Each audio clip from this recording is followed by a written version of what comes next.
12 жылдыкка өткөнү коркпош керек. Нормативдик актыларын баарын кабыл алып бүттүк. Быйыл Кыргызстан 12 жылдык билим берүүгө өтүп жаткандыктан окуучулар бир учурда 1-экинчи класска кабыл алынат. Тактап айтканда 2019 жылы төрөлгөн балдар 1-класс, ал эми 2018 жылы төрөлгөндөр 2 класска катталат. Балдарды мектепке каттоо иши дагы жеңилдетилген. Ата-энелер муну түндүк тиркемеси аркылуу ишке ашырат. Ата-энелер 1-класска келатканда эле баягы мед справканы жыйнай баштайт, кайда жашайсың деп бүтүндөй ушундай издеп жүгүрөт.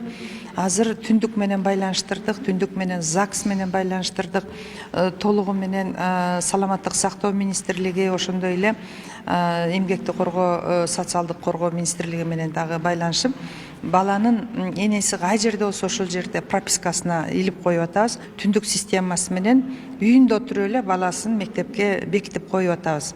Экинчи кабыл алуу процесси 2-июндан башталат. Ошол жерде бош орундар болгондо жана ар кандай справкасы жок ата-энелер менен иштөө 2 иретинде биз дагы далай иштерди жүргүзөбүз. 12 жылдык окутуу системасында дагы жалпы республикалык тесттирлөө болот. Министр Догдургүл Кендирбаева тесттин суроолорун ар бир окуучу акысыз алса болорун. Учурда министрлик бул боюнча тиркеме жасап жатканын айтты. ОРТ толугу менен калат. Бул Борбордук Азиядан ичинде Орто Азиядагы эң күчтүү антикоррупциялык инструмент болуп эсептелинет.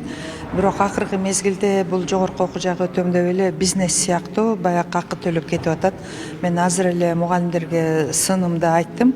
Анткени бул тесттин баары бекер, тесттин KG сайтында илинип турат. Биздин билим берүү министрлигинин талабы боюнча жана балдардын жетишкендигин баалоо уюму ЦОМО деп айтылат орусча. Бүтүндөй былтыркы олимпиаданын тестилери, андан мурунку жылдагы ортонун тестинин баардыгы илинип турат. Эми ошонун дагы биз тиркемесин иштеп чыгып, электрондук күндөлүк санариптик платформа иштеп чыктык. Биз ошого дагы жеткиликтүү кылып коелу дедик. Министр Жалал Абадта билим берүү уюмдарынын жетекчилери жана мугалимдер менен жолукту. Жыйында 12 жылдык окутууга даярдыктар тууралуу сөз болуп, билим берүүнүн жаңы мамлекеттик стандарты бекитилгенин билдирди. Ал эми предметтик стандарттар иштелип, коомдук талкууга чыгарылганын кошумчалады. Биз бүгүнкү күндө 12 жылга өтүш үчүн бүтүндөй укуктук мыйзам ченемдердин нормативдик актыларын баарын кабыл алып бүттүк толугу менен. 52% жумуш аткарылды. Мугалимдер окутулат. Жогорку окуу жайдын педагогдорду даярдоо стандарттары толугу менен өзгөртүлөт. Талаптардын баары катуу болот.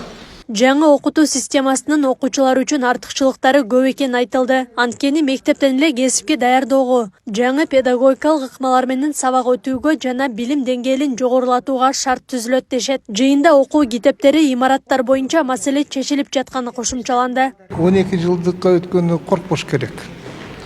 Анткени балдардын убакыты узарбайт. Даярдоотоп 1-класс болуп калат. Мектепте даярдоотоп 1-класс болот.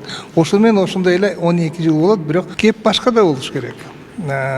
Ошонун баарын 1-сентябрга чейин даярдап, жакшынакай камсыз кылып, керектүү куралдар менен, методикасы менен, китептер менен ошондо баары жакшы болот. Буга чейин Алтын казык программасынын алкагында мектеп жетекчилерине жана мугалимдерге ар кандай окутуулар жана семинарлар өткөрүлгөн. Бул иш Жалал Абадта дагы жүрүп, мугалимдер даярдалып жатат. STEM предметтери боюнча бул чечмелей кетсем, математика, биология, химия, физика, география сабактарынан мугалимдерибиз толугу менен билим берүү министрлиги тарабынан уюштурулган курстардан окуулардан өтүштү.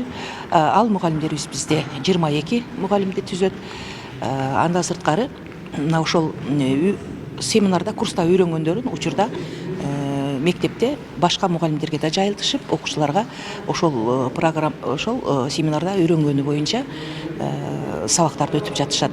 Бул дагы ошол алдыда келе жаткан 12 жылдык билим берүүгө өтүү боюнча даярдыктар болуп эсептелет. Билим берүү министри Догдургүл Кендирбаева иш сапарынын алкагында кечээ Ош шаарында мугалимдер менен жолугуш өткөргөн. Анда 12 жылдык окутуу системасынын максаты Кыргызстандагы билим берүүнүн сапатын жакшыртуу маселелери талкууланган. Акылай Карабаева, Шерзат Эгембердиев, Регион.